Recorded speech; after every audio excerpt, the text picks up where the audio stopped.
It's a real treat today, thanks to our senior advisor at the East-West Center, Dr. Ellen Frost, who many of you know, and does a number of wonderful things with the center here in Washington.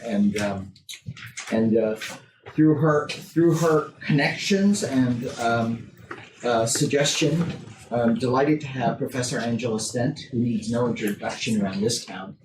Not only is she a professor at my old alma mater, but she's had a number of government roles and published a number of very important works, and now her new book on Putin's world. And that, just to note, it's available for sale, and we have copies there, right, with Kramer Books. So if you want an autographed copy after the program, they are available.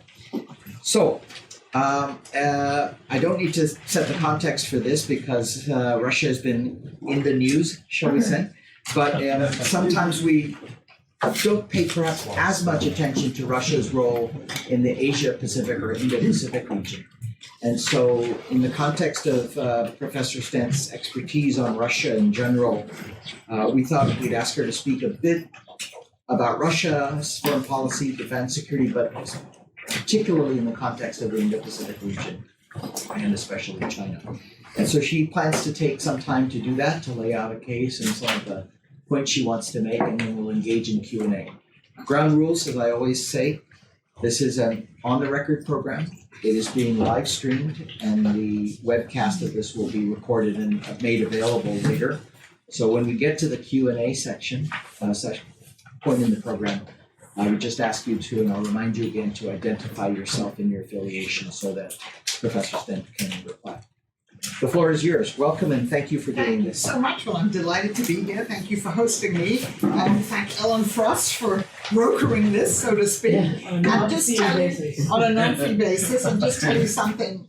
Ellen Frost is here, and then two other ladies who are very important in my life, Stephanie Deutsch and Claudia Anderson. And apart from having discussions about, world affairs and politics and very important things like that, we also get together regularly and we read 19th century novels out loud. So this is the way, actually we're reading the 18th century one now, but this is one way to relax after talking about all the worldly events. Wonderful. Okay, so I'll say something about the book in general, and then I'm going to focus on the parts of my book that deal with China and Japan. And say a little bit more just about Russia's pivot to Asia. But just to start off, as you indeed did, Russia's so-called pivot to Asia has been quite in the news at the moment. So we recently had Kim Jong-un's visit to Vladivostok, postponed from 2015, when he was supposed to go to Moscow to take part in the Victory Day celebrations, and apparently didn't feel secure enough to do that then. I'm not sure what emerged from that meeting, and we can go back to it, the Vladivostok meeting, but obviously it showed that Russia is once again a player on the Korean Peninsula, and sort of reminding the world that it too has a role to play there. Just before that, or just after that, we had Vladimir Putin at the Beijing Belt and Road Initiative summit. And very much defending the initiative. Obviously, this is not an uncontroversial big project. And he said, and I'll just quote him again, the Belt and Road Initiative is to strengthen cooperation, provide harmonious development in Eurasia, and these goals will bring us together in Beijing. So he's very much a proponent of this.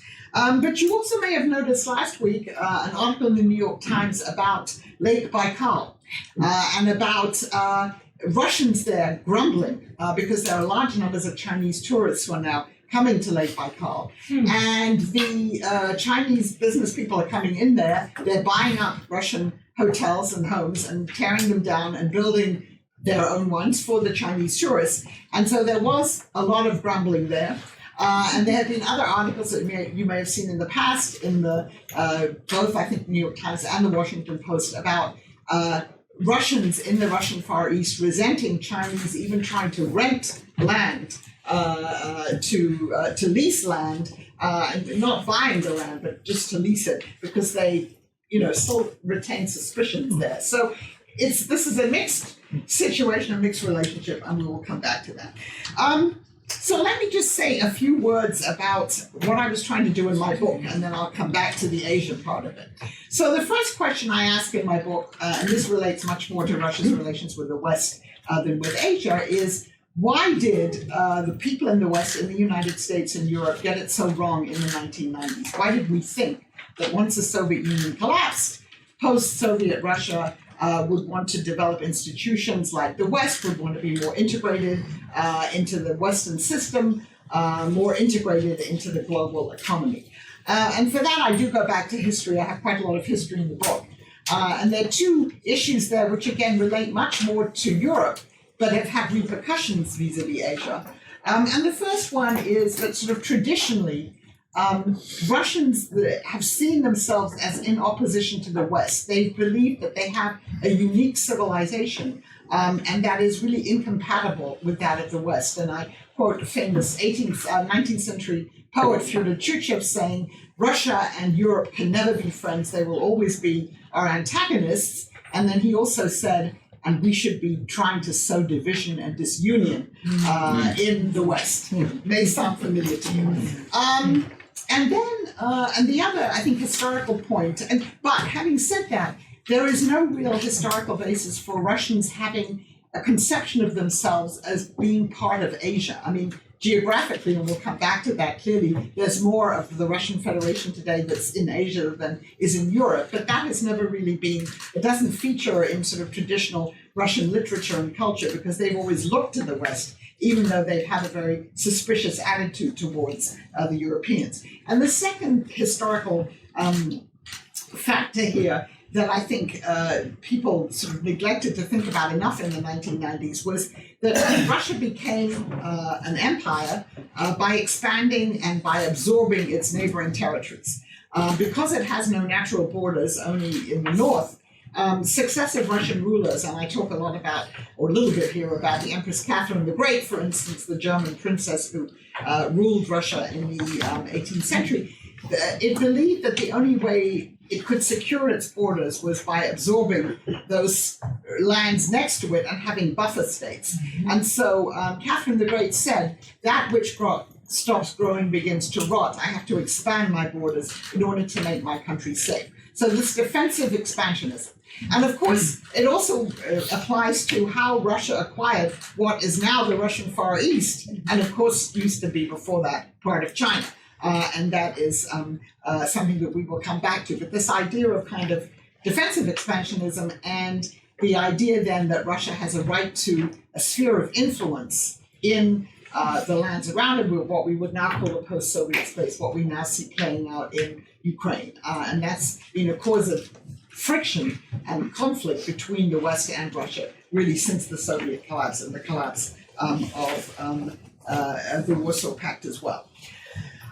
So the second question I ask in my book, and that does definitely now relate to China, is how is Putin's Russia, which now has a per capita GDP less than that of Italy, how is it and a declining population, particularly in the Russian Far East, but in general, a declining population, crumbling infrastructure? It's a country that bases its economy on oil and gas exports and therefore is subject to the fluctuations in prices. How is that country able to reassert itself really in the last decade on the world stage, returning to areas from which it withdrew after the Soviet collapse, getting into some new areas, Venezuela, not part of our portfolio today necessarily, and resuscitating conflicts that contacts that it had lost after the collapse of the Soviet Union. So how was it able to project power so successfully? And there are two answers to that. And the first one is that Putin did have a plan. So here was a mid-level KGB officer who in his mid-30s was assigned to Dresden, a provincial city in East Germany, and spent 5 years there. And by all accounts, he gave some biographical interviews when he became president. That was kind of the highlight of his career until then. And then what happened was that when the Berlin Wall came down, the population in Dresden, who were very angry, obviously, about what had happened to them during particularly the latter phases of East Germany's existence, they stormed, or they tried to storm, the building where the KGB was headquartered with the East German secret police, and they demanded their files. And there you have Vladimir Putin, mid-level KGB agent, who described being inside the building and trying to burn all the dossiers, and the furnace blew up and everything else. And no one helped. And he says in this autobiographical interview, and nobody helped us.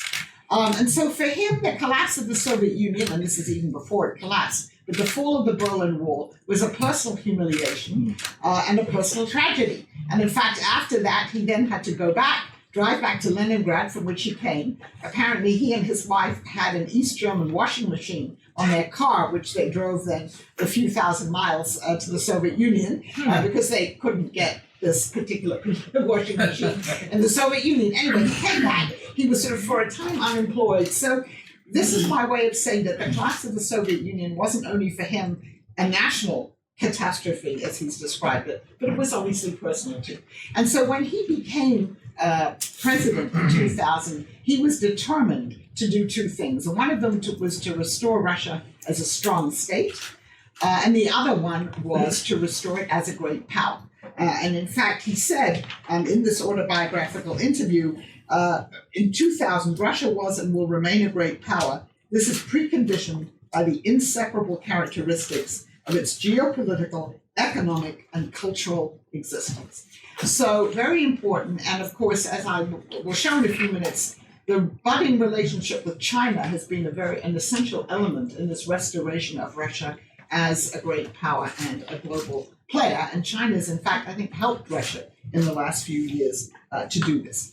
And then the second reason why Putin's Russia has been able to restore its role as a great power is because Vladimir Putin, who, don't forget, has been in power for 19 years now, has been very good at taking advantage of opportunities presented to him by the West, by a United States that didn't really know what it wanted, whose policies changed. It had red lines in Syria, and then it didn't.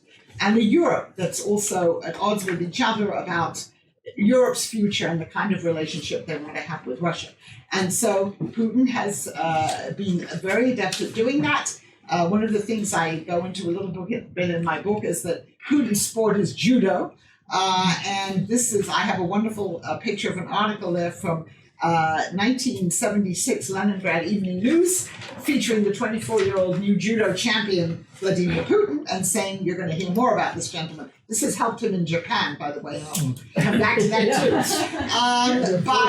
But the combination of being a judo player and understanding how even if you're weaker than your opponent, you can prevail if you understand his weaknesses and his distraction. And I would think probably the combination of that and being trained as a KGB case officer have enabled him really to understand, to sense when there's an opportunity, and then to leap in and sort of fulfill it. And I think, and that's also explained Russia's ability to return as a major power. All right. Now, let me turn to the Russian-Chinese relationship. In my book, I have I emphasize two, I think, major successes of Putin's foreign policy.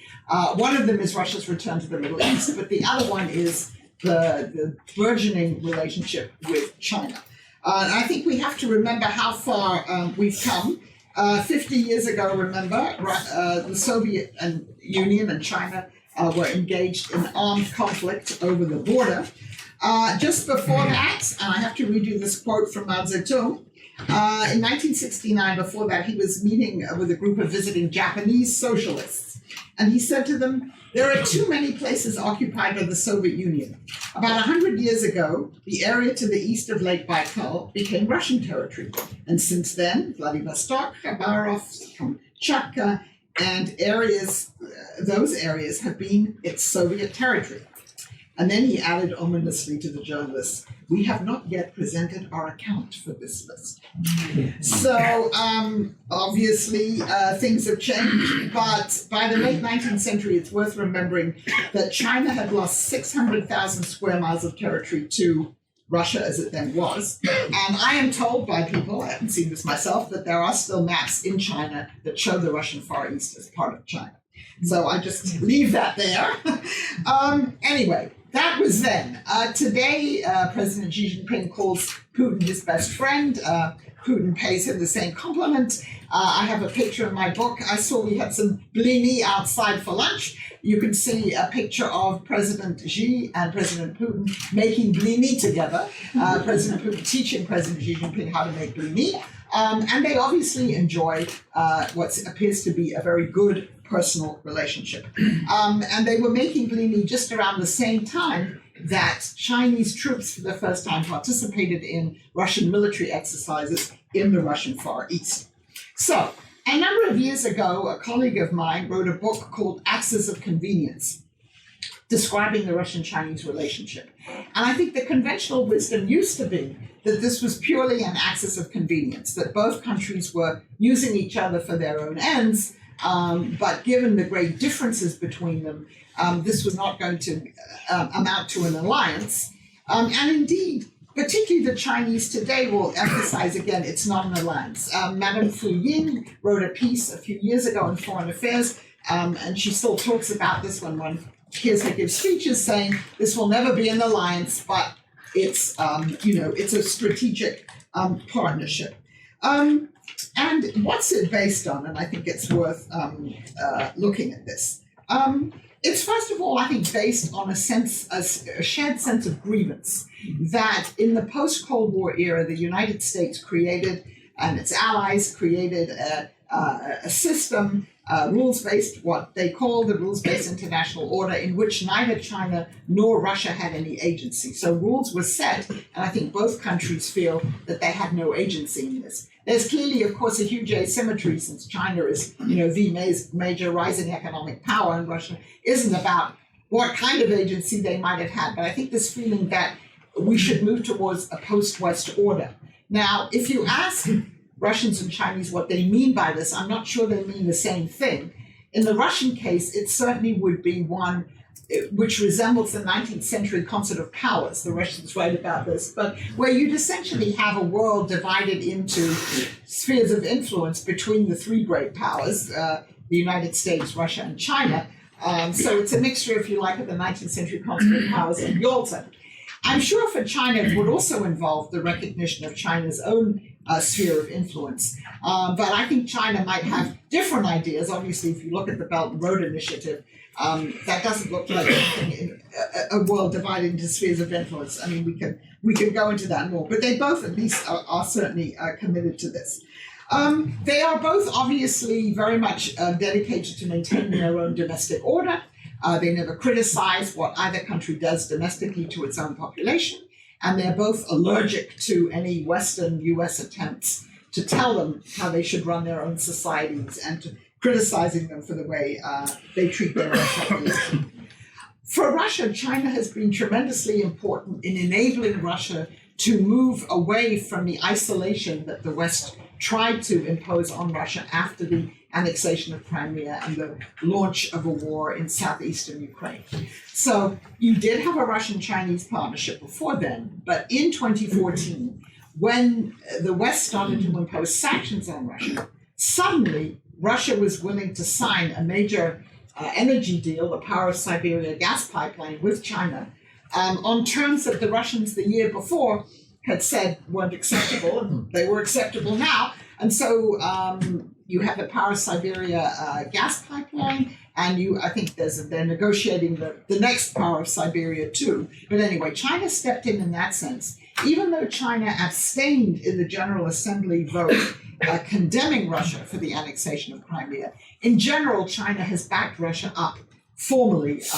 It hasn't joined the sanctions regime formally, although I am told that the four of the major Chinese banks more or less abide by the financial sanctions that were imposed in 2014 because they have, of course, much larger financial equities and economic equities in their relationship with the United States. And so they don't want to incur, until now at least, says she, as trade talks are going on, they don't want to incur any more penalties. So it's really helped legitimize, I would say, what Russia has done in Ukraine because China has really backed it up. And in the United Nations Security Council, at least, has voted with Russia on issues that have to do with what's happening in Ukraine.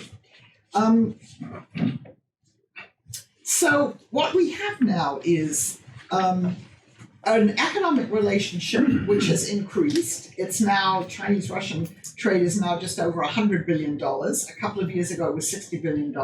That's obviously much smaller than Chinese-US trade, and but it's larger than Russian-US trade, but that's not very much. You do have increased Chinese investment in the Russian Far East, but not nearly as much as what the Russians would like. And again, there have been articles in the press about this. It has to do with the conditions of investing in Russia. It has to do with, the overall, I would say, Chinese skepticism about the way that the Russians run their own economy and about the fact that this is not a modern economy. You hear this certainly when you talk to Chinese experts on Russia. They'll express some skepticism about this. What else is there? FDI, just one more statistic here. Only 2% of the foreign direct investment from China in Russia is actually in the Russian Far East. And it's the Russian Far East that's really hurting economically. And China seems to be much more interested in investing in other parts of Russia, but not in the Russian Far East. And then I think it's worth pointing out that if you look at the population imbalance in the Russian Far East, there are 6 million Russians now in the Russian Far East, and the population is declining. And there are, I believe, 105 million Chinese on the other side of the border. The Russian Far East is a pretty dilapidated condition, which is why they want the Chinese investment. The Chinese side is obviously in much better shape. So there are huge asymmetries there. And just a couple of questions about this. Russian and Chinese elites, where do they send their children to study? United States, Europe, in the Chinese case, obviously Australia, not to each other's countries. In 2017, there were 350,000 Chinese students in the United States. There were 25,000 Chinese students in Russia. And it's also, the numbers for the Russians are similar in as much as there are many more Russian studying in particularly Great Britain, but other parts of Europe and the United States. And so this is something we were talking about before. Culturally, even though Russia obviously has said that it has a pivot to Asia, its relationship with China has become very important. Culturally, Russians still identify themselves much more with European culture. I mean, if you look at their music, their painting and everything else, and they're much more unfamiliar still with Chinese culture. This could change, but until now, I think that's certainly so.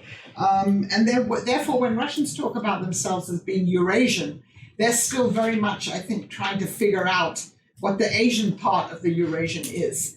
Russia is a Eurasian country, geographically. It is a Eurasian country civilizationally, given all the different ethnic groups that live in the Russian Federation. But it still, I don't think, understands completely what its Asian identity would be. And I think a couple final points about China, and then I'll say a few words about Japan. And that is, first of all, the Belt and Road Initiative. Come back to that for a moment. I'm really not sure what's in it for Russia. The Eurasian Economic Union and the Belt and Road Initiative have signed an agreement. I check periodically to see what projects have actually been started, and as far as I know, very few of them have. Most of the Belt and Road projects obviously are going to be focused on Central Asia. That's Russia and China's common neighborhood. It's one where up till now, the Russians will say, we provide the security for Central Asia, and China's clearly the major economic power in Central Asia. I don't know how long that division of labor lasts. If you're building pipelines and roads and railroads, you're providing security as well. It's not purely economic. So I don't know what happens there. And there are very few projects that actually run through Russia. Russia is not really, so far, part of the project. So I would say in the longer run, I have questions about how the Belt and Road project will impact Russian-Chinese relations. I think that is a big question mark. And I think the other thing is China is a rising power and Russia isn't.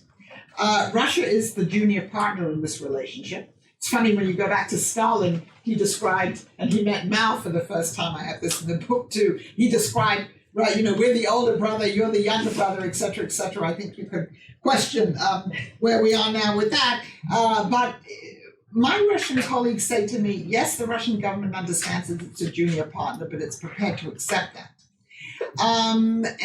But maybe it doesn't have a choice. But I also come back to the issue of the Russian Far East, the population, and I don't know what that's going to look like in 30 or 40 years' time. But the final point I'll make on this is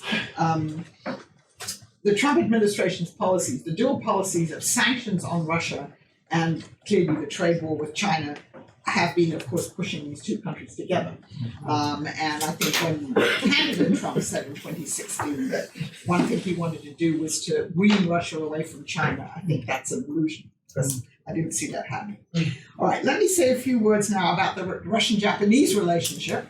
And that obviously is also a very long saga. I was amused a few weeks ago. I had two young officers from the Russian embassy in my office saying, we want to do Russia. We are here because our embassy says we're going to do a joint project on U.S.-Russian cooperation in the war in the Pacific. And I sat there for a few moments, and then I thought, yeah, interesting way of discussing this. As you know, Russia and Japan, the Soviet Union and Japan had a neutrality pact during World War II, which was, of course, broken right at the end. And then, of course, the Soviet Union went in and it took, among other things, the 4 southern Kuril Islands, which are the focus of so much of the issues between Russia and Japan. I think the most important background, because I know we're coming up to the G20 and Prime Minister Abe has been hoping that, there could be some resolution before that. Under Putin, the cult of World War II has really intensified. History has been reinterpreted in such a way that you cannot question anything that happened in World War II or what the Soviet Union did in World War II, including, they've now gone back and said, well, no, the Soviet Union didn't really invade Poland in 1939. Yes, it did. I mean, it took over, by the Nazi-Soviet pact. So by the same token, you cannot question, whether the Soviet Union rightfully took those 4 southern Kuril Islands or not. Anyone who starts questioning that, you are then questioning the sanctity, if you like, of the victory in the Great Patriotic War. Obviously, the Japanese leadership under Prime Minister Abe has been very focused on trying to get a resolution, a peace treaty signed and a possible resolution to the islands question. His father, of course, was intent on doing that when he was foreign minister, and he tried to begin a process. The Japanese leadership obviously looks at China and the issues, the concerns it has about China's rise, and then it looks at North Korea, and it would really like to mend the relationship with Russia. And we know that we have on the table a solution from 1956 in which the 2 smaller islands of Shikotan and the Habamais would be returned to Japan, but Russia, or the Soviet Union as it then was, would keep the 2 larger islands. That's been on the table, but of course, constitutionally, that's not possible for the Japanese unless they change the constitution, because they committed to getting all 4 of the islands back. So this has been going on for years. I had to cut the chapter in my book because I was trying to do every iteration of every time a Japanese leader has tried to, negotiate with the Soviets and then Russians. And my editor said to me, this is far too long, because it's the same story, alas. I think that when Putin came to power, and I'll come back to judo for a minute, it was different in the sense that when he went to Japan for the first time, he met with the Japanese leaders. The judo factor was there. I have a picture of him at a judo school in Japan where he is engaging with the children there who are being taught. And I think people thought at the beginning this would create a personal bond. I mean, particularly now with Prime Minister Abe, but even before he was Prime Minister. And certainly there have been higher hopes on the part of the Japanese that there will be some resolution here. But of course now, and of course Abe was one of the few Western leaders to attend the Sochi Olympics in 2014. He got into trouble with the Obama administration because he wanted to meet with Putin right after the events in Ukraine, and the Obama administration had tried to dissuade him from doing it. But what the Russians have now done, of course, is they've set as any precondition for a resolution of all these issues that the United States or the Japanese would have to promise that there would be no U.S. military presence in these islands if they were returned, and that's a tricky issue, to put it mildly. And so, Prime Minister Abe was just very recently again in Russia. The other thing I have to say is it's domestic public opinion. Now, when you think of Russia, you think, well, domestic public opinion isn't that important. But it is on some issues, and particularly since Putin, presents himself as the restorer of Russia's greatness, giving away territory, again, particularly territory that goes back to World War II, is not popular domestically. And the latest public opinion poll by the one remaining independent polling organization in Russia shows that more than 70% of the Russian population oppose any territorial concessions to Japan. And then finally, one has to ask what would be in it for Russia. After all, Japan is already, they have a minister who's in charge of, economic relations with Russia, of promoting investment in Russia. They're talking about joint Japanese-Russian investment in the Kuril Islands, the Northern Territories. So, what is it that Russia would gain, right, from making a territorial concession? I mean, signing a peace treaty would probably be a good idea. You could argue, well, then they somehow they can tell China, well, we also now have this relationship with Japan that's being normalized. But that leaves me rather skeptical about this. All right, and finally, let me just say a few words. North Korea. So Russia is clearly a secondary player here. And Russia has followed China in most of the negotiations. Obviously, when there were six-party talks, it followed China. Russia, we have some evidence that it was evading some of the sanctions that were imposed on North Korea, the latest ones, and that China wasn't even very happy about it. But we're talking about a rather small scale. The main Russian goal, vis-a-vis the Korean peninsula, is not to have a united Korea under U.S. influence. It's the same thing with China, obviously. Russia also would like to see a denuclearized North Korea because it does worry about the potential proliferation impact. If North Korea continues to be a nuclear power, what would South Korea or Japan do? It does worry about that and an instability in the neighborhood. So in that sense, it wants a de-escalation of the conflict, certainly for regional purposes.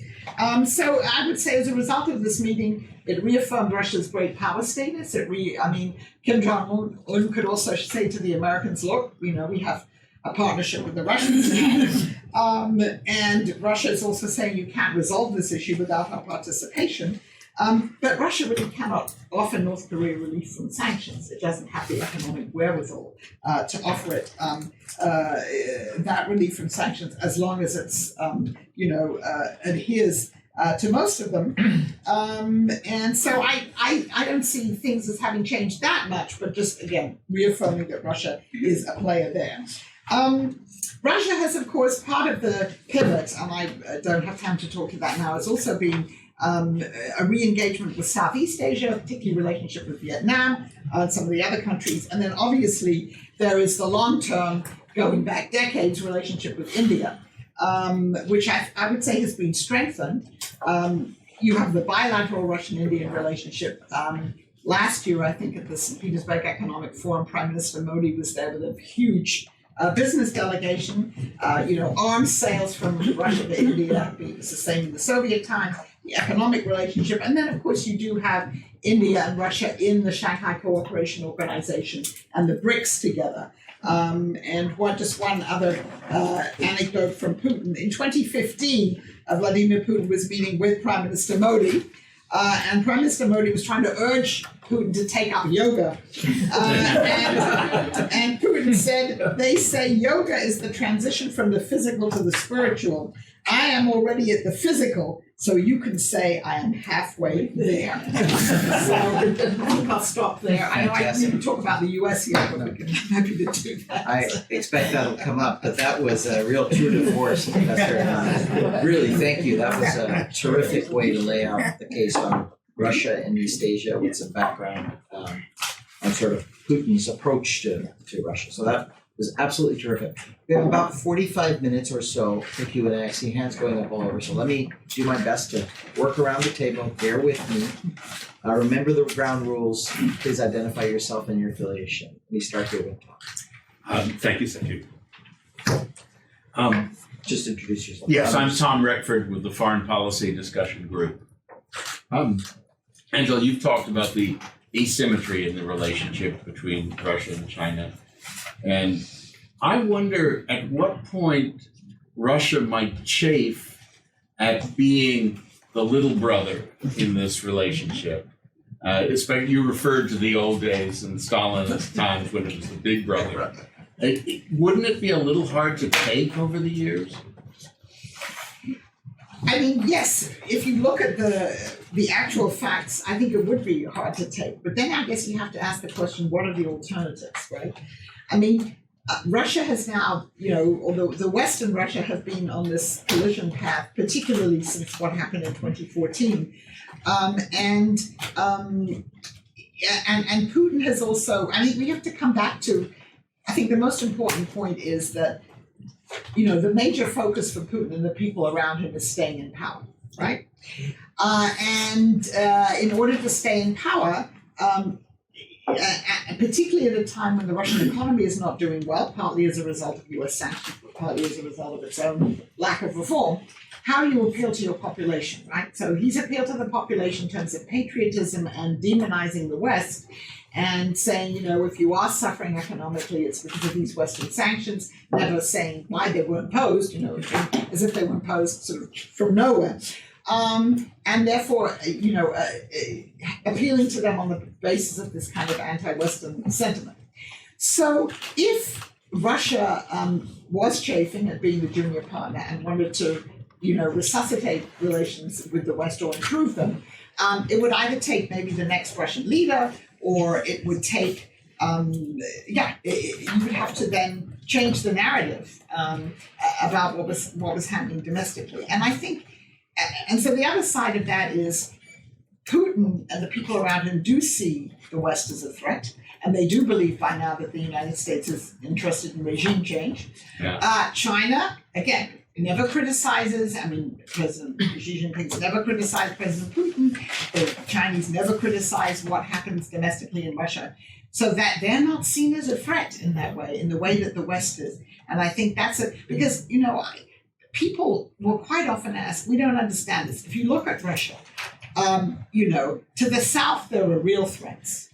China is fine now, but in the longer run, who knows? And yet in the West, really, it's not a threat. No one's, no one has territorial designs, Russia, et cetera, et cetera. So logically, this doesn't necessarily make sense, but it's not the logic, it's the reality of the Russian system and how people stay in power.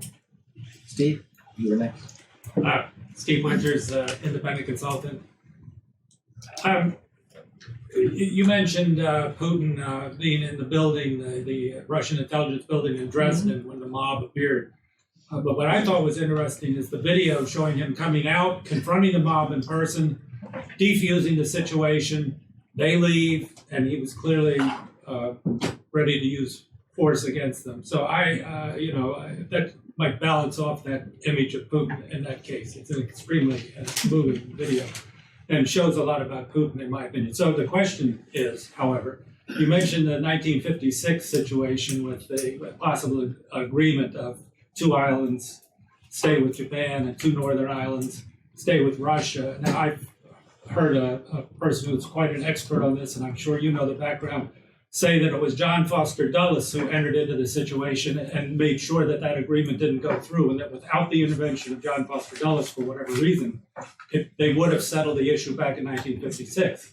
I also have it on good sources here in D.C. that in the 1990s, when it came up again, you keep two, we keep two, that it was considerations coming from the Pentagon in the U.S. that there was some strategic reason, perhaps having to do with submarine access to the Pacific of Russian submarines, that we did not want to let Russia end up with the two northern islands. So I find it very interesting, the point that you bring up, that now the sticking point seems to be a demand that the Japanese guarantee that the U.S. won't have forces or some kind of thing on the islands. So, but I think you're right about 1956. That's my understanding too, that it was the U.S. In the 1990s, I thought that it was more also that, you know, there's always opposition inside Japan to this, and that for domestic political considerations, it's been very difficult. My understanding is probably with Prime Minister Abe now, it would be easier for him to do it than it was at the various junctions in the 1990s when these issues came up again. So it's also, I think, a domestic Japanese political issue. I think, Prime Minister, so to come back to the US nowadays, you know, Prime Minister Abe was very careful even before President Trump was in the White House. You know, he visited him, and I think my sense from the Japanese is that part of it, there wouldn't be U.S. opposition, but obviously on the issue of U.S. military forces, that's, you know, that would be trickier. Yes, in the back. I'm Kelsey Broderick with Eurasia Group. My question is on the sort of alignment of Russia and China in reform of the global governance system. And perhaps if Russia would rather take it away and China would rather reform it, what kind of alignment on international norms will they be able to find, be it cyber, human rights, governance, sovereignty? Where can they overlap and where will they not be able to overlap on that? It's a great question. I think you're right. I mean, the Chinese want to reform the current system.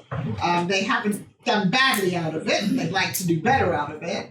They'd like to reform the current system and obviously also the international kind of financial payment system. Whereas the Russians want something different, although I'm really not sure. It's very hard for me to know exactly what it is, what the Russians want, because usually with the Russians, it's what they don't like and they think it's discriminatory, but it's not necessarily what they want. So I'm not sure that the two of them would align that well, because they have such different economic stakes, such different stakes in the global economy. So I think there maybe wouldn't be that much alignment, but I'm not sure how far they've gotten with any conversation. Can I like just this. follow Yeah. up on Kelsey's question, Yeah. just in specifics? They are, Russia and China are overlapped in things like the BRICs Right. and the BRICs Bank and Right. some of these.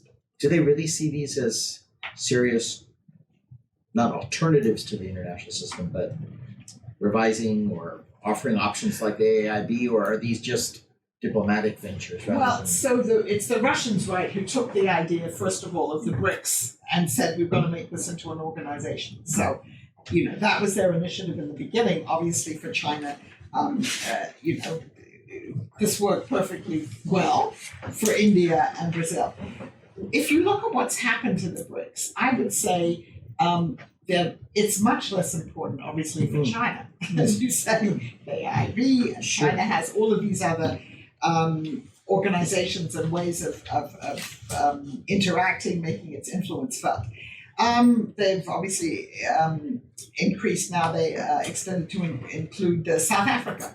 So I would say this is an organization which is more important for the Russians, obviously, than the Chinese, because the Russians don't have that economic clout.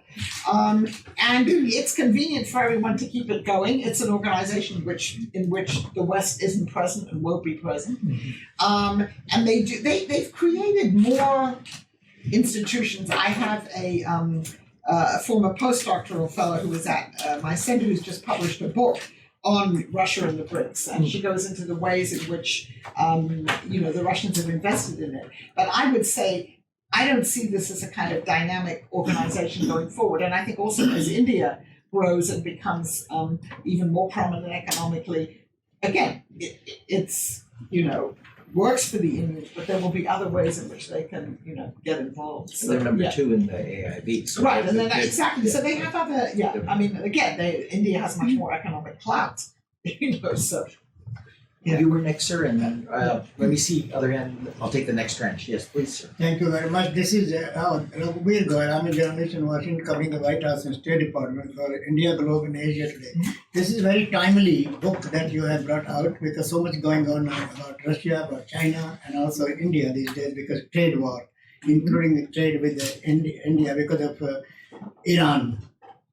US is telling to 5 countries to not to buy Iranian oil. India is in the middle of this because this happened twice to India during Obama and now during Trump, not to engage with China, with Iran.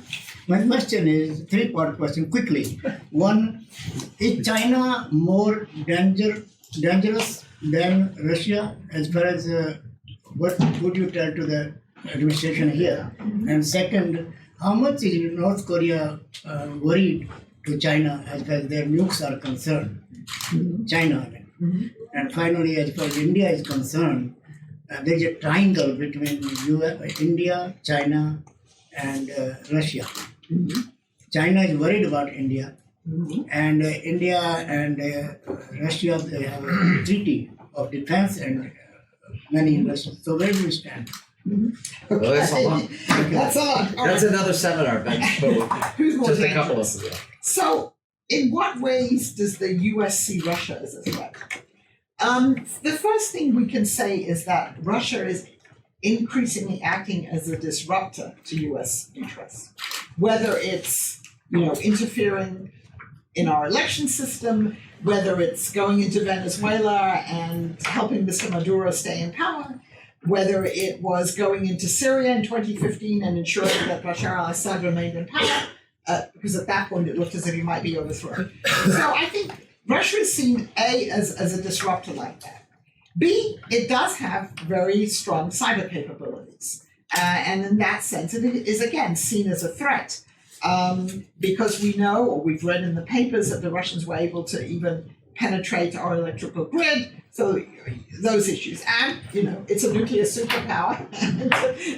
It's the U.S. and Russia could destroy each other many times over. China is seen somewhat differently. So what China is not doing, what Russia is doing in terms of using its military to act as a disruptor. I mean, we're not there. We believe that China's also interfered, or one reads in our domestic, or tried to interfere in the domestic electoral system. Certainly, it's seen as, I think, the number one cyber threat to the United States. You see with all these discussions now going on about Huawei, how do you assess this? I think we don't even know how to think about this yet. In a way, the threat that Russia represents is more familiar to the U.S. Maybe than what's happening with China. So what does China want vis-a-vis North Korea? Well, I think China also would prefer that North Korea not remain a nuclear power for the same reasons. I mean, Russia and China, I think, share that. Just because, A, you don't know what the North Koreans would do with those weapons, but also in terms of the proliferation. I think China also would not like to see a united Korea under American influence. They would prefer the U.S. to get out of the Korean Peninsula. I think those are the two main issues. So what's interesting about sort of India, China, Russia, when Mr. Primakov became foreign minister in 1996, he said Russia must move away from the West and we have to have a Russia, India, China triangle. Obviously, one of the issues that is Russia and India have enjoyed close relations. From the Soviet times to the modern times, Russia and China's relationship improved, but it's the Indian-Chinese relationship. So I've asked people, I find it interesting that, you now have India in the Shanghai Cooperation Organization, and of course in the BRICs with China. How does that impact things? And I've never gotten, I think, very clear answers, but obviously these are multilateral organizations in which they both exist, but obviously, and I think Russia would like to see itself as playing this sort of possible mediator role there, but I'm not sure that it does. Thank you. Were you next, sir? Oh yeah, thanks. My name's Joshua Keating. I'm an editor at Slate. This week in Finland, Secretary Pompeo called out both Russia and China for their activities in the Arctic. Russia for its military buildup, China for being there at all, I guess. I wonder how you see a sort of warming, more accessible Arctic playing into Russia's global ambitions, and whether Asia plays any role in that as well. That's a great question. So first of all, the interesting thing about the Arctic is this is an area where we both cooperate and compete with the Russians, we the US. I mean, that's not abnormal, but we're together in the Arctic Council, the Barents Sea Council. So there are ways in which we interact, but we see increasingly Russian attempts at a military buildup, the Northern Passage, the taking advantage of the, of the melting polar ice there. So certainly, this is an area where the U.S. and Russia will be competing. Now, the interesting thing, obviously, is China now saying that it too has claims to be an Arctic power, even though it's not quite there.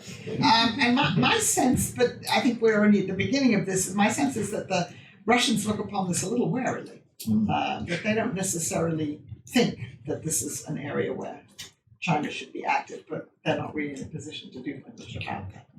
Especially given China's build-up on capabilities. Yeah. Yes, sir, please. I'm Peter Humphrey, an intelligence analyst and a former diplomat. Just to answer his question, the thing the Chinese fear the most is drifting radiation from the nuclear tests, more so than the actual possession of the bombs themselves. So you set it off underground, plenty of radiation gets out of it. My concern is particularly this latest weapon, which is a torpedo that can float around the world for months on end, and then on 10 minutes notice, drive into Boston Harbor and blow the city to bits. That is a weapon. Mar-a-Lago, remember? Remember the video that Putin showed last year? That is a weapon of a country that is living with its Napoleonic and German mindsets that someday these gringos are going to invade our country. And this is a revenge weapon. I have, as a big picture question, I have such tremendous trouble with Russia viewing the U.S. as, under any scenario, invading Russia again. And I have to understand that. Why can't they go, when you do the Russia demographic, you wind up with a majority Muslim Russia by the end of the century. Why can't they see, forgive me, peace be upon whose name, that their biggest threat is crazy Muslims, their second biggest threat is China, and U.S. interest in taking over Russia is way down the list. And it's inconceivable the amount of energy and finance that's going to support that fantasy.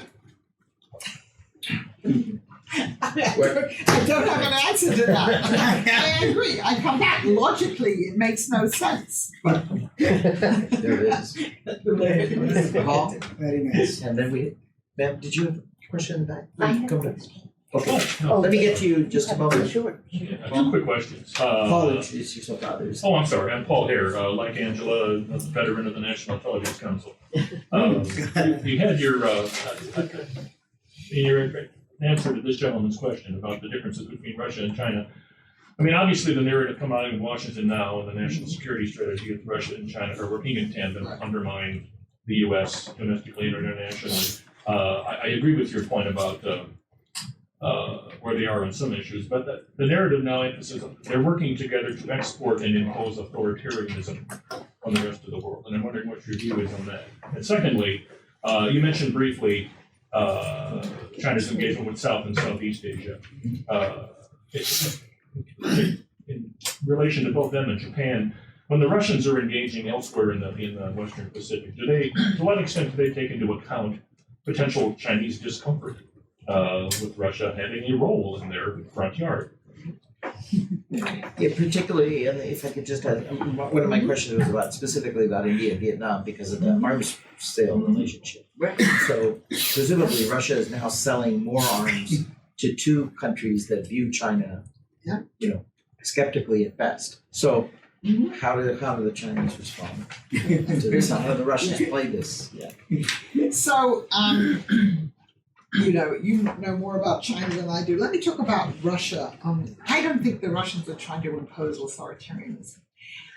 I think what they're trying to do is to tell the world, and particularly the American population, European populations, you say that you're democratic and that we're authoritarian. Look what a mess your societies are. Look how corrupt your societies are. So what they're trying to do in terms of the social media interference and all of that is to just get Americans, let's say, to question the nature of their own democracy, the self-confidence they have, and do we have a government? Do we have three branches of government? Are they all functioning properly?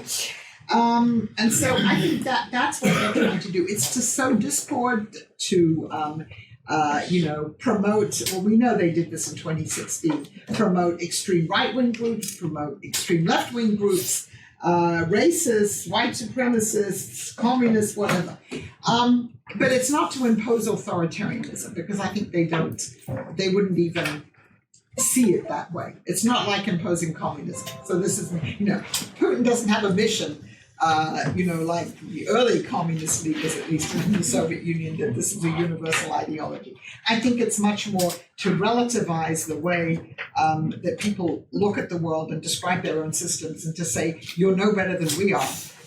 So, go away. Now, I think on what you both said about the contradictions then about, say, the Russian-Vietnamese rapprochement, arms sales to India, Chinese disquiet, I'm not aware that until now that has constrained anything that the Russians have done. But it could. I think the Russians try to maximize their own. They want to sell arms to as many countries as they can and get as much money as they can from it, sell oil and gas to as many countries as they can. And therefore, and with the arms sales or nuclear power plant sales or whatever it is, comes also, a certain amount of influence. But this could get more acute. But at the moment, I think you see the Russians. They're not going to think that hard before signing these contracts about what the Chinese might say. Until now, at least. The only one example, I was wondering if you know anything about it, because I've been trying to pull this thread a little bit on the BrahMos sales, on the BrahMos missile sales, that from this joint production with India to sell it to Vietnam. Yeah. Do you know Russian? Okay. Ma'am, you were next, I believe. Yes, Paula please. Harrell. I'm an adjunct at Georgetown, and my question follows on Paul's question, actually. First of all, excellent talk. Really a tour de force, and I'm looking forward to reading the book. But my question has to do a bit with infrastructure financing under the Belt and Road, and how are the recipient countries or the potential recipient countries like Kazakhstan or Pakistan and so on, Vietnam, how are they managing to play off, say, China against Russia and Japan? How are they managing to handle I'm not sure that they're really playing them off. When I look at Kazakhstan, it's the Chinese, right? They built the dry port. Yeah, so if you go look at, I'm probably most familiar with what the Belt and Road's doing in Kazakhstan. So the Chinese have built a dry port in Hormuz, and they have a number of other infrastructure projects there. The Russians aren't really competing with them. It's true. The Japanese are also in Central Asia, and they're and they're getting much more active economically. But the Russians really, they have the Eurasian Economic Union, which hasn't really worked out that well for a country like Kazakhstan, just because it came into being when you had this fall in oil prices and economic constraints. But I think in general, it's the Chinese are offering the most attractive terms. Now, there's also some resistance in a country like Kazakhstan. When you get on the local level, between the Kazakh and the Chinese population and how they're getting on together, that can be problematic. But in terms of the projects themselves, the Chinese are the ones who are going. And you see potentially down the road that there wouldn't be particular problems, at least between Russia and China in financing infrastructure. Not so much, because the Russians don't have that much to offer. They're not really competing in that way. Certainly the Japanese and the Chinese. And Kazakhs are being locked up in those Chinese camps too. Yeah, they are, and then they're slowly being That's true. released. But that's true. That is another issue. Yeah. We have someone from Vietnam. I'm pleased to introduce Bella, our visiting scholar who's here from the Diplomatic Academy of Vietnam. Bella?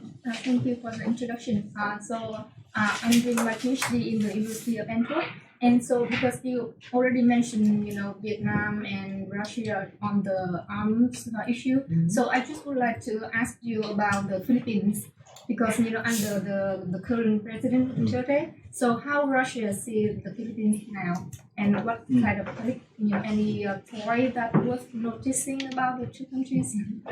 Well, I think the relationship with the Philippines has also improved, right? I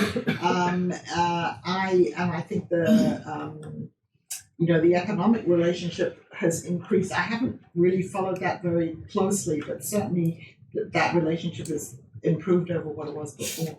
How about the values issues? Because President Duterte also criticized Western values. Right. Yeah. Oh yeah. So It's another confluence of interest, of course. Yes, sir, you go. Dan Lieberman.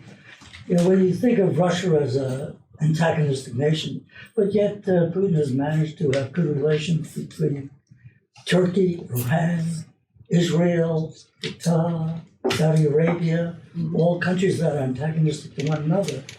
India, Pakistan, good relation with the BRICs. It's got its own Central Asia group, whereas the United States has formed blocs. It has a very small bloc now. It's shrunk almost to Israel and Saudi Arabia.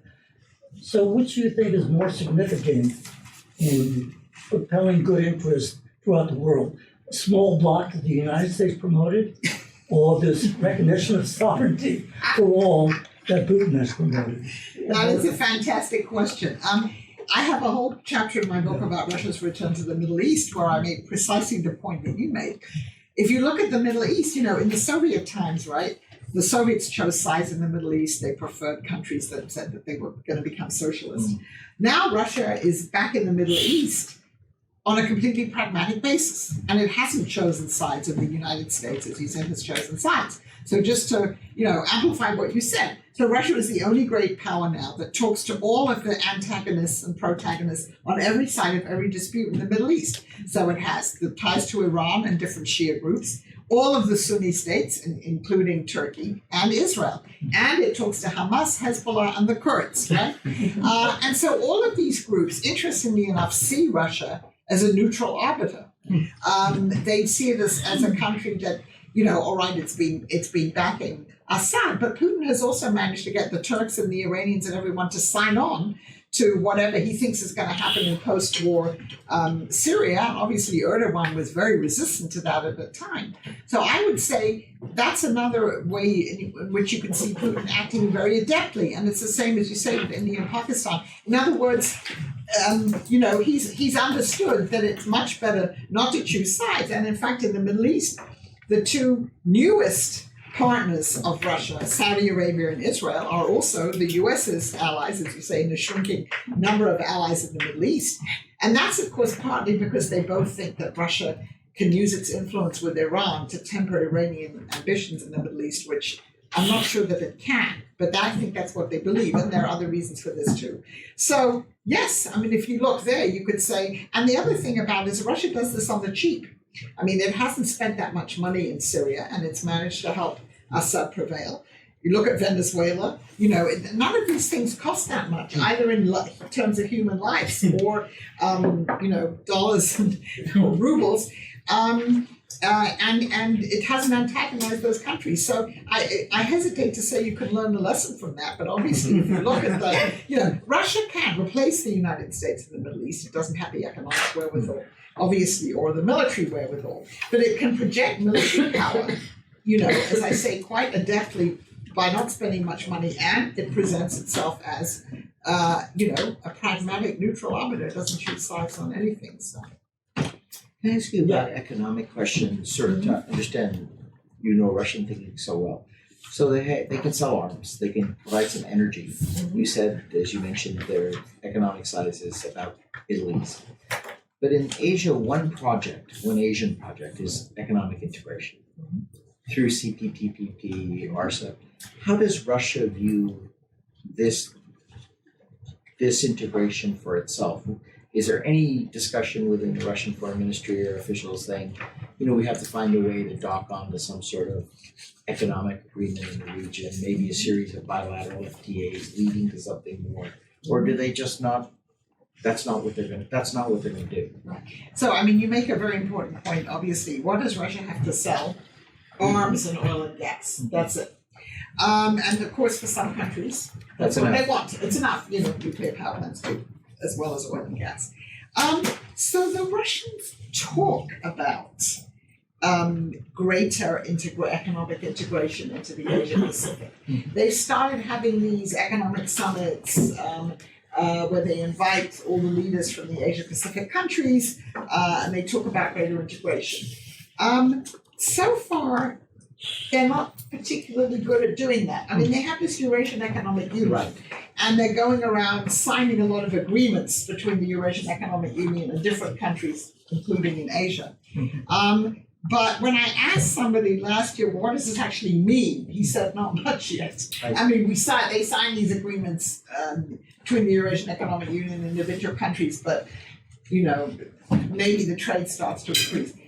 The track record of Russia integrating into these, since the fall of the Soviet Union, and don't forget, every previous integration project in the Soviet period was one only dominated by Russia.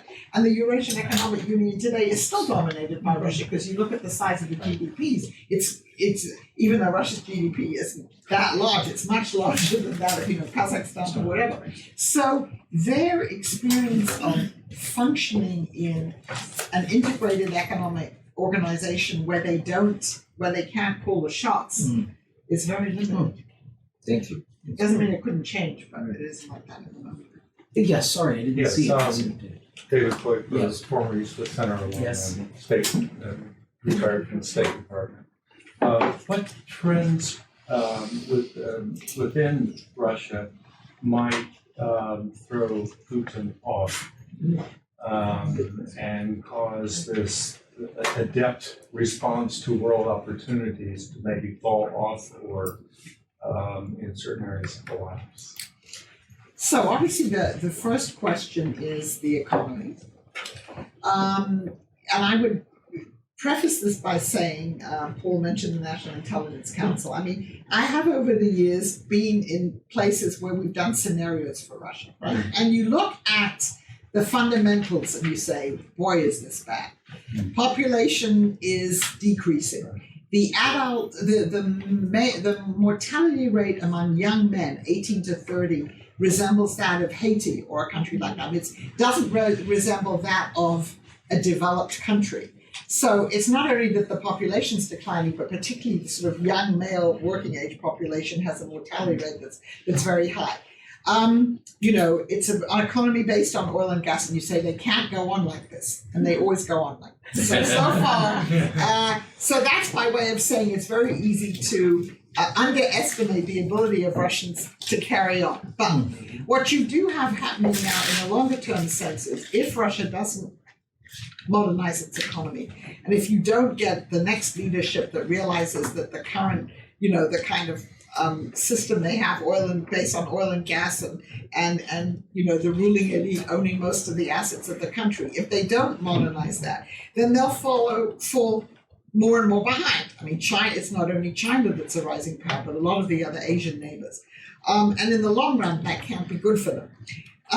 I think what could precipitate a change would be some, major fall in commodity prices. They've adjusted now to oil being, when it fell in 2015 so low, they've adjusted now to dealing with even oil at $40 a barrel so far. But, if there was some, major fall in those commodity prices, some natural disaster that we can't really think about.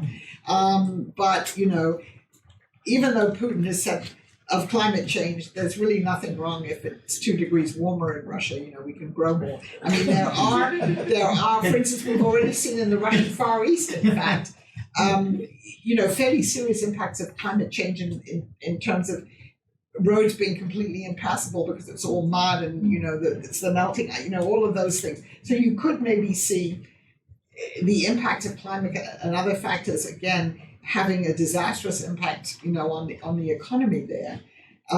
Or as I said, some natural disaster. And that would make it much more difficult, obviously, for Russia to do what it's doing. Do you have a Did you have a follow-up? Sorry, Well, yeah, please. Yeah, I was also Just one thinking back. in terms of, sometimes you read a little bit more about, let's say, an urban and a rural split in terms of the interest and participation in government,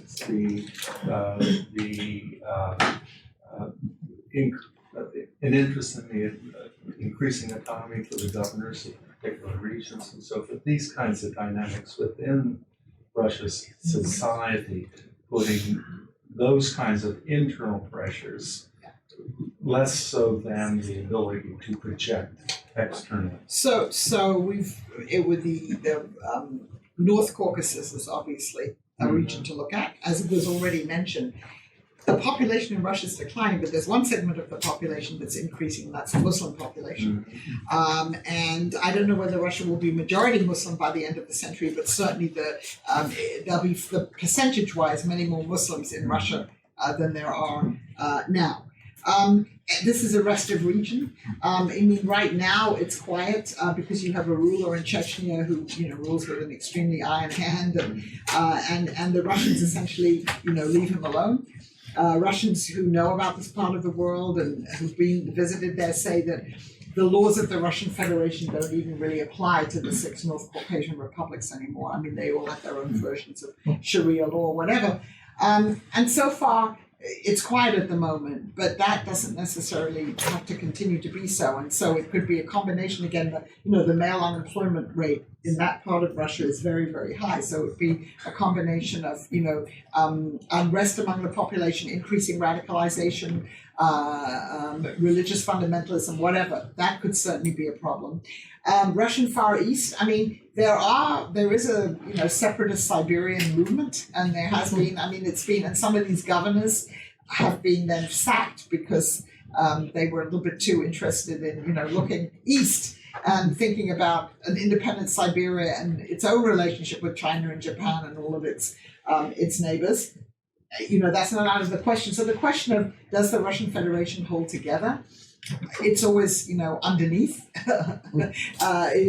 underlies a lot of these issues. So that would be possible too. And then, the urban population in general, the educated urban population, is much more, skeptical about the system they have now that runs the country. And those are the people that go out in the street. The rural population seems to be so much more supportive of the people in the Kremlin. But that could change too. So there's always been an urban-rural split in Russia, but it's certainly very pronounced. There's one, perhaps last question almost. Miss, could you please identify yourself? Thank you so much. I'm from Chinese Embassy. My name is Zhang Fan. Your lecture is very impressive, very thoughtful, very insightful. So I don't regret that I came to your lecture.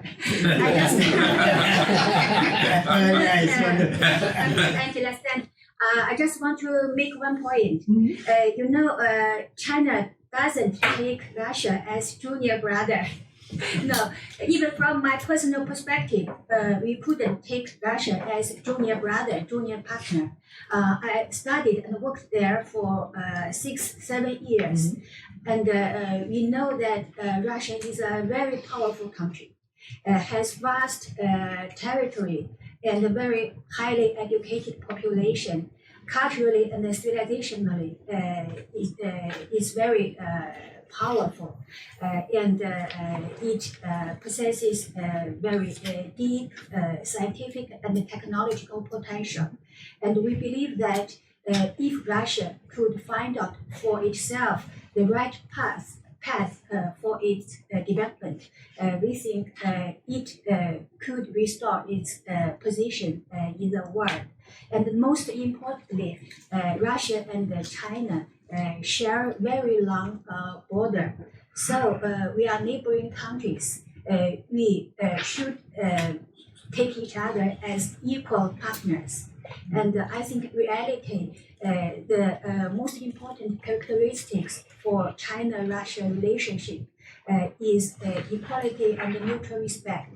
You know, in China, there is a proverb, every home has its difficulties. So we try to understand each other's difficulties, and we try to listen to each other. I think it's very cherishable, very, I think, invaluable in the relationship between especially great powers.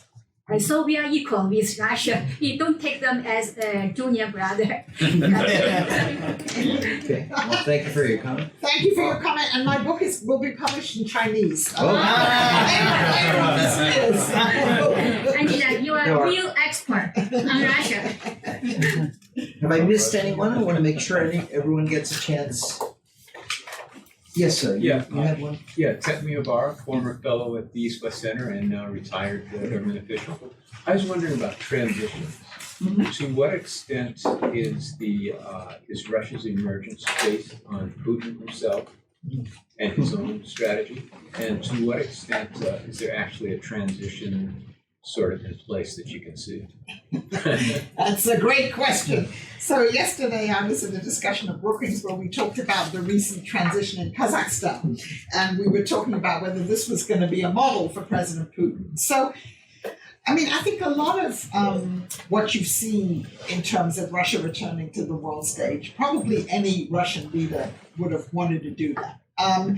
The way that it was done, I think, does have something to do with President Putin and his own background and his own view of the world and the people who are in power now. In terms of a transition, you know, his term ends in 2024. And so you already see discussions, and there was just another piece about it in one of the newspapers about people already talking about what's going to happen in 2024, and we've got some time to go. And so one model would be for him not to really leave power, but to do what Mr. Nazarbayev did, which is to leave the Kremlin, but then become head of the state council, for instance, in Russia. And he would still be a president. Then you'd have someone else in the Kremlin, maybe a little bit like what we had when Mr. Medvedev was president, Mr. Putin was prime minister. And then, you know, you can carry on for a very long time. Another possibility would be a managed succession. In other words, you know, you choose your successor and then you really do leave the stage. That's a little bit harder to do because you would have to protect the interests of the current people in power, just like Mr. Putin did when he took over from Mr. Yeltsin. It's not impossible, but it's kind of tricky. And it's possible that that's underway, but there is no obvious successor. I think if there was, it would be too early to have him. There's no, we can talk about the defense minister is very popular, Mr. Shoigu, but he's not an ethnic Russian. So that would probably make it more difficult. But there are other people too, possibly. And then there are some people who believe that Mr. Putin won't leave the Kremlin until the very end. And that could be difficult. And that could, if you then had a situation which was more like really in the Soviet times when you had leaders leave and then you had some kind of a power struggle, but nobody knows. So there's a lot that we don't know. Well, let me, before we formally thank Professor Stent for this extraordinary session, really terrific. Let me just, as I always do, advertise East-West Center wares and events, products, and services. So 4 upcoming programs. I'm not going to give you the details, but be on our mailing list, get on our website, follow our Twitter or social media handles. 2 on India, 1 on its economic transformation and what that means for its foreign policy. 2nd on the elections. As you know, India just held the election, so there's going to be an attempt to assess kind of where the early voting is and maybe not formation of the government and what that might mean. Our Filipino colleague is coming here from Manila to talk. He's worked in the palace for President Duterte's team. And is coming here to talk about the alliance and where we are after Mr. Pompeo's visit in terms of the Mutual Defense Treaty restatement and reassertion. And then also very interesting from the Defense Ministry of Malaysia, a young officer who's going to come here and speak on the record on Malaysia's first defense white paper in history, which is coming out probably towards the later part of this year, probably in the fall. So she's going to give us a preview of some of the thinking in Malaysia and this new one-year government of the new Mahathir-led government. So those are 4 upcoming programs. And then just to flag, we will release later today or tomorrow when we make available Professor Stent's webcast. We are releasing 5 analyses from Russian authors and Russian institutions on their views on the Indo-Pacific, including Japan, China, and India. We don't have a Southeast Asia version and a Korea version, but we're working on those. So you might want to look at this series, which kind of complements our Asia Pacific Bulletin series on Russian thinking, so we get that perspective as well. With that, I want to thank once again Dr. Ellen Frost for a no-fee brokering. So, and to really thank our guest star here, Professor Angela Stent. Absolute delight and wonderful program. Thank you so much.